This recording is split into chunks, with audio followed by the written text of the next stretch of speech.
ಚಂದ್ರಿಕಾ, ಒಂದು 7-8 ವರ್ಷ ಆಗಿದೆ ಅಲ್ವಾ ನಮ್ಮ ಫ್ಯಾಮಿಲಿಲಿ ಇಂಥ ಫಂಕ್ಷನ್ ನಡೆದು. ದೇವಿಪುರದಲ್ಲಿ ಗಂಗಾಗ್ ಮಾಡಿದ ಸೀಮಂತಾನೆ ಕೊನೆ ಫಂಕ್ಷನ್.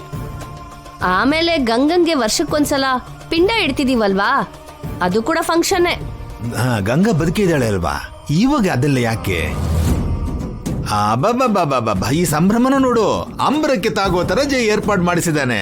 ಅಭಿದಿವ್ಯ ಯಾರು ಅಂತ ಗೊತ್ತಿಲ್ದೇನೆ ಇಷ್ಟೆಲ್ಲ ಮಾಡ್ತಿದ್ದಾರೆ ಅಂದ್ರೆ ಅವರು ತನ್ನ ಮಕ್ಕಳೇ ಅಂತ ಗೊತ್ತಾದ್ಮೇಲೆ ಇನ್ನೆಷ್ಟು ಮಾಡ್ತಾನೋ. ಹೌದು ಚಂದ್ರಿಕಾ, ಹೋಗ್ಲಿ ನಿಜ ಹೇಳ್ಬಿಡೋಣವಾ? ಪಾಪ ಜೈ ಸಂತೋಷ ಪಡ್ತಾನೆ.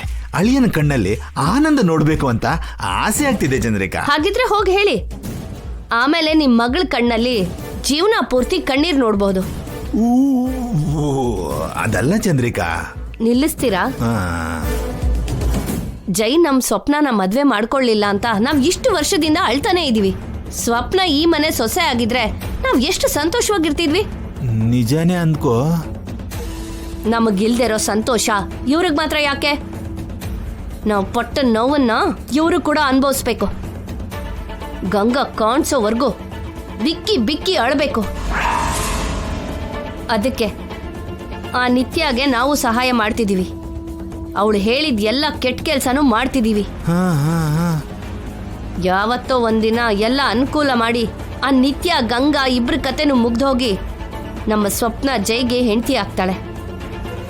ಆಗ ಆಗ ನಾವು ಇಡೀ ಆಸ್ತಿಗೆ ಯಜಮಾನರಾಗ್ತೀವಿ. ನಾನು ಆಸೆಯಿಂದ ಎದುರು ನೋಡ್ತಿದ್ರೆ ಜೈಗೆ ನಿಜ ಹೇಳ್ತಾರಂತೆ. ನಿಜ. ಸಾರಿ ಚಂದ್ರಿಕಾ, ನಿನ್ನಲ್ಲಿ ಇಷ್ಟು ಆವೇದನೆ ಇದೆ ಅನ್ಕೊಂಡಿರ್ಲಿಲ್ಲ. ನನ್ ಸಪೋರ್ಟ್ ನಿನ್ಗೆ.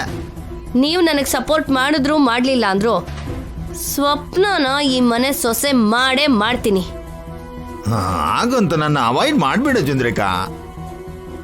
ಇಷ್ಟಕ್ಕೂ ಗಂಗಾ ಮಕ್ಕಳು ಬರ್ತಿದ್ದಾರೆ ಅಂದ್ರೆ ನಿತ್ಯ ಪ್ಲಾನ್ ಏನು? ಆ ನಿತ್ಯ ಬರೋವರೆಗೂ ಗೊತ್ತಾಗಲ್ಲ.